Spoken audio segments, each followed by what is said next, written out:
సంస్కృతి, మన సాంప్రదాయాలు ఎప్పటికీ మనతోనే ఉండాలి. భారతదేశపు మహాగ్రంథాలు, కావ్యాల సంపూర్ణ సంకలనం. పురాణాల ప్రకారం అప్సరసలు దేవలోకంలో ఉండేవారని తెలుస్తోంది. స్వర్గంలో దేవతలు నాట్య మండలిలో నాట్యమాడుతూ దేవతలను అలరించేందుకు నియమించబడిన వారే ఈ అప్సరసలు. అప్సరసలు ఎందుకు సృష్టించబడ్డారు? అప్సరసలు దేవతలకు, ఋషులకు ఇంద్రియ ఆనందాన్ని అందిస్తారు. అప్సరసలు ఋషుల తపస్సును భగ్నం చేయవలసి వచ్చినప్పుడు లేదా ఏదైనా శాపానికి గురైనప్పుడు మాత్రమే వారు తమ శరీరంతో భూమిపైకి వస్తారు. కాకపోతే అప్సరసలు ఇంద్రలోకంలో మాత్రమే నివసిస్తారు. అప్సరసలు తమ సౌందర్యంతో ఎంతో మంది దీక్షలను భగ్నం చేసి ఎన్నో ప్రళయాలు జరగకుండా ఆపగలిగారు. అదేవిధంగా ఎంతో మంది మునుల తపస్సు భగ్నం కారణంగా శాపానికి గురైన వారున్నారు. అప్సరసల ప్రాముఖ్యత ఏమిటి? ప్రపంచాన్ని సృష్టించడంలో అప్సరసలు కీలక పాత్ర పోషించారు. అప్సరసలు తమ ప్రాణాలను పణంగా పెట్టి అసురుల నుండి స్వర్గాన్ని రక్షించడానికి ఇంద్రుడికి చాలాసార్లు సహాయం చేశారు. ఒక అప్సర కోతి రూపంలో హనుమంతునికి జన్మనిచ్చింది. దశరథుడు తండ్రి కావడానికి యజ్ఞానికి నాయకత్వం వహించిన ఋషి పుట్టుకకు కారణం ఊర్వశి. రంభ శాపం కారణంగా రావణుడు సీతాదేవిని తాకలేకపోయాడు. అప్సరసల అందమే కాదు, సృష్టిని కాపాడడంలో కూడా ముఖ్య పాత్ర పోషించారు. అప్సరసల పుట్టుక మూలం మరియు పుట్టుక రకాలు. అప్సరసల అసలు పదం అప్సరస్, అప్లెస్ సరస్సు నుండి ఉద్భవించింది. అప అంటే నీరు, సరస్ అంటే చెరువు, నీటి నుంచి జన్మించిన వారని అర్థం. అప్సరసలు క్షీరసాగర మదన సమయంలో జన్మించారని చాలా పురాణాలు సూచిస్తున్నాయి. వారు తమ భార్యలను గంధర్వులు ఎంచుకున్నారు. ఇంద్రుడు నరనారాయణుల తపస్సును భగ్నం చేయడానికి ప్రయత్నించినప్పుడు నరనారాయణులు తొడల నుండి ఊర్వశిని సృష్టించారు. సుంద, ఉపసుంద అనే ఇద్దరు అసురులను వదిలించుకోవడానికి బ్రహ్మదేవుని కోరికపై విశ్వకర్మ తిలోత్తమను సృష్టించాడు. నాట్య శాస్త్రం ప్రకారం అప్సరసలను బ్రహ్మదేవుడు తన మనస్సు నుండి సృష్టించి భరతుడికి అప్పగించాడు. అప్సరసలలో 13 మంది కశ్యప ముని అతని భార్య అరిష్టకు జన్మించారు. వాయు పురాణం కూడా వారి సృష్టికి బ్రహ్మ భగవానుని క్రెడిట్ చేస్తోంది. యజ్ఞం నుండి పుట్టిన వారిని శుభ అంటారు. నీరు మరియు అమృతం నుండి పుట్టిన వాటిని అమృత అంటారు. గాలి నుండి పుట్టిన వారిని శుద్ధ అని పిలుస్తారు. మెరుపులో జన్మించిన వారిని రీచ, మరణం నుండి జన్మించిన వారిని భైరవాని వాయు పురాణం తెలియజేస్తోంది. వాయు పురాణం ఒక రూపక శ్లోకాన్ని ప్రస్తావిస్తోంది. దీనిలో దేవతాది అని పిలువబడే ఒక అప్సర బ్రహ్మ యొక్క మానసిక గోళం యొక్క బలిపీఠం నుండి గొప్ప ప్రకాశవంతమైన కాంతిని కలిగి ఉంటుంది. అప్సరసల దివ్య శక్తులు. అప్సరసలు ఎన్నటికీ ముసలివారు కారు. వారు ఎల్లప్పుడూ యవ్వనంగా, అందంగా మరియు మనోహరంగా ఉంటారు. వారు తమ కన్యత్వాన్ని తిరిగి పొందుతారు. వారు ఏదైనా జంతువుగా లేదా మానవునిగా రూపాంతరం చెందుతారు. వారు ప్రజలను మంత్రముగ్ధులను చేయగలరు. వారు దాదాపు అమరత్వం కలిగి ఉన్నారు. పురాణాల్లో ఏ అప్సర మరణ సంఘటన లేదు.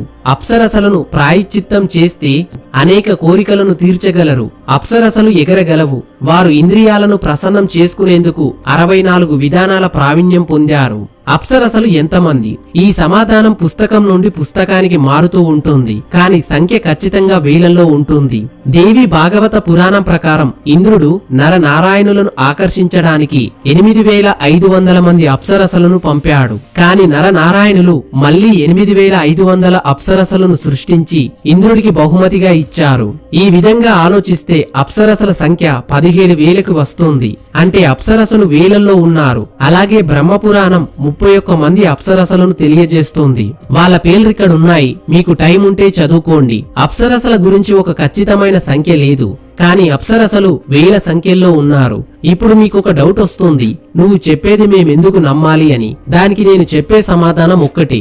నేను ఇంటర్నెట్ లో 15 నుంచి 20 ఆర్టికల్ చదివి తెలుసుకొని ఈ వీడియో చేశాను. ఇక నమ్మడం నమ్మకపోవడం అనేది మీ ఇష్టం, కానీ మీరు తెలిసి తెలియకుండా కామెంట్ చెయ్యకండి. Stories of apsaras. అప్సరసల గురించి వందలాది కథలున్నాయి, కానీ వాటన్నిటిని ఒక వీడియోలో కవర్ చేయడం కష్టం. కాబట్టి కొన్ని ముఖ్యమైన కథల గురించి తెలుసుకుందాం.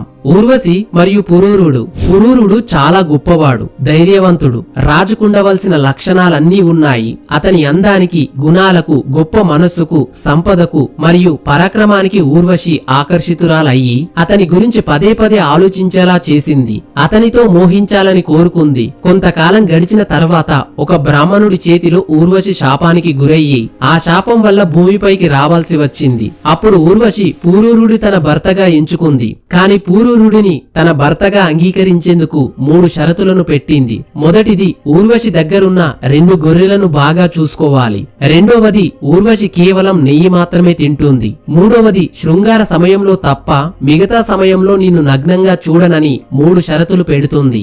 ఆమె అందానికి మయమరిచిపోయిన పూరూరువ ఆమె షరతులన్నిటినీ అంగీకరించాడు. వెంటనే ఊర్వశితో గాఢమైన ప్రేమలో పడ్డాడు. తన కర్తవ్యాలన్నీ మర్చిపోయి చాలా సంవత్సరాలు ఆమెను ఆనందిస్తూనే ఉన్నాడు. చాలా సంవత్సరాల తర్వాత ఇంద్రుడు ఊర్వశిని కోల్పోవడం వల్ల ఊర్వశి పూరూరుడు ఒకరితో ఒకరు సన్నిహితంగా ఉన్నప్పుడు ఆమె 2 గొర్రెలను దొంగలించమని గంధర్వులను కోరాడు.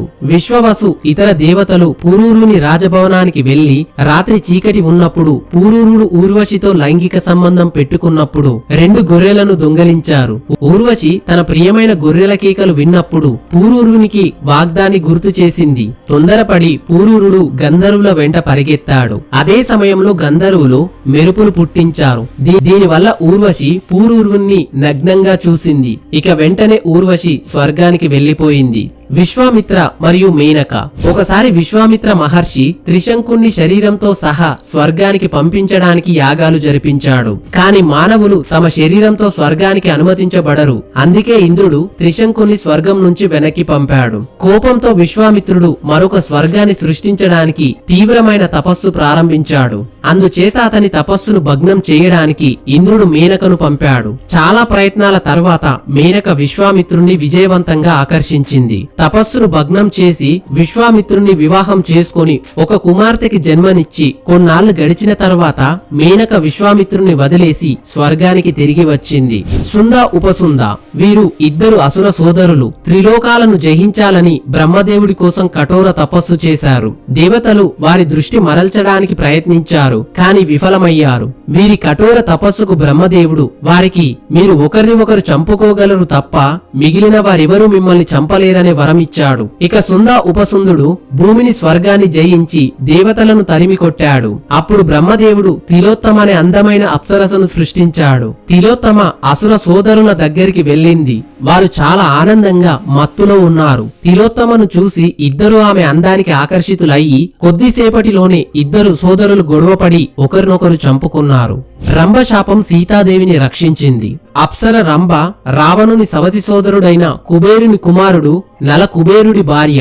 ఒకసారి రంభ నలకుబేరుని చూడడానికి కైలాసానికి వెళ్ళింది. అక్కడ రావణుడు ఆమె అందానికి ముగ్ధుడై రంభను ఎలాగైనా లొంగదీసుకోవాలని ఆమెను బలవంత పెడతాడు. ఈ సంఘటన గురించి తెలుసుకున్న నలకుబేరుడు రావణుడిని, నువ్వొక స్త్రీని శారీరక సంబంధంలో బలవంతం చేయడానికి ప్రయత్నిస్తే నీ తల 7 ముక్కలుగా పగిలిపోతుందని శపించాడు. కొన్ని కథలు మాత్రం స్వయంగా రంభ రావణుని శపించినట్లు చెబుతున్నాయి.